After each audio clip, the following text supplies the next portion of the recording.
First off, let me just say, these tips are my own preferences. They won't apply to every creator and every setup out there, but I personally have found them to help me quite a bit when producing both personal and commercial work. Tip number 1 is use a soft light. By soft, I mean light that doesn't create super hard shadows. My preferred way is using the ambient light from the window. I make sure to have my setup placed so that the window casts the light from the top, side and down. One way to see if your light is diffused enough is to place the tip of your finger down on the same surface where you're placing your products and see how clearly you can see the shadow that your finger is casting. Tip number 2 is to create a setup that works both for video and photos. I see a lot of cool setups that works great for product photography, but sadly won't work for video. Depending on the project, try to create a setup that works for both. It'll save you a lot of time and money in the long run.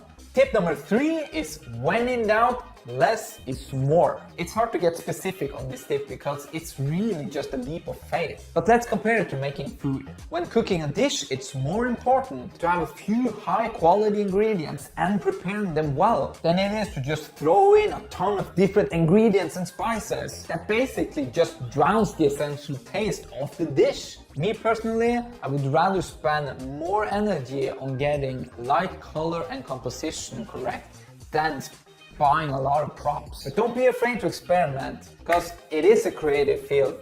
Just make sure you have the basics correct, maybe shoot the basics first and then experiment and see how it goes. Oh, in my turn?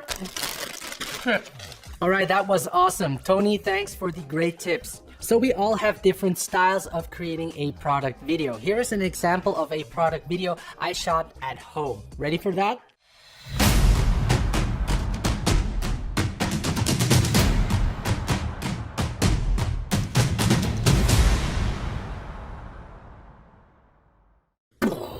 So here are my tips on what I find important when shooting a product video. Tip number 1 is to try to make the product look interesting. For the product shot, I added a black acrylic floor that makes the watch reflect off the ground. It gives it a luxury feeling to it and just makes the overall scene look more interesting. And to me, it's little details like this that make a big difference. It's important to clean the surface using a microfiber sheet to remove the unwanted fingerprints. I built out the rest of the set by adding some coffee beans, which I thought would match great with the golden color of the watch and adds more depth to the scene. There are really no rules to this. You have to try and test out to see what works for the product. Just remember that the scenery will reflect the product's message. Tip number 2 is to use proper lighting. It's important to have a soft light by adding a diffuser and getting it as close as possible to the product so that the light is nice and spread out. To isolate the product more, I added a honeycomb over the diffuser. For my second light, I included an aperture M9 to light for the reflections and to make it a little bit brighter. It was kind of hard to light this product because sometimes the light would reflect on the glass of the watch, so I had to work around it to find a good reflection.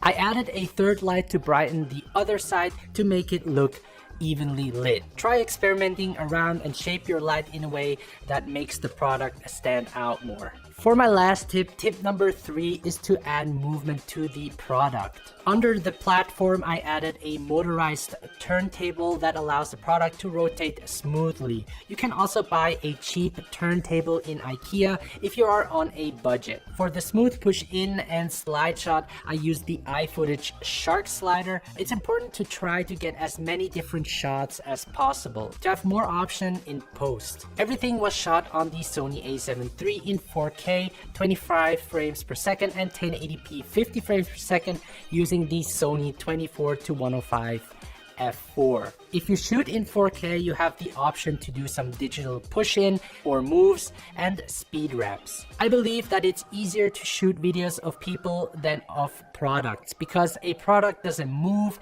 it doesn't show any emotion. In fact, it doesn't do anything, and your job as a filmmaker is to make the product come to life. So these were our simple tips on how to shoot a product video at home. Challenge yourself, use anything you have, a fork, a shoe, whatever, and start practicing. We'd love to see what you have come up with.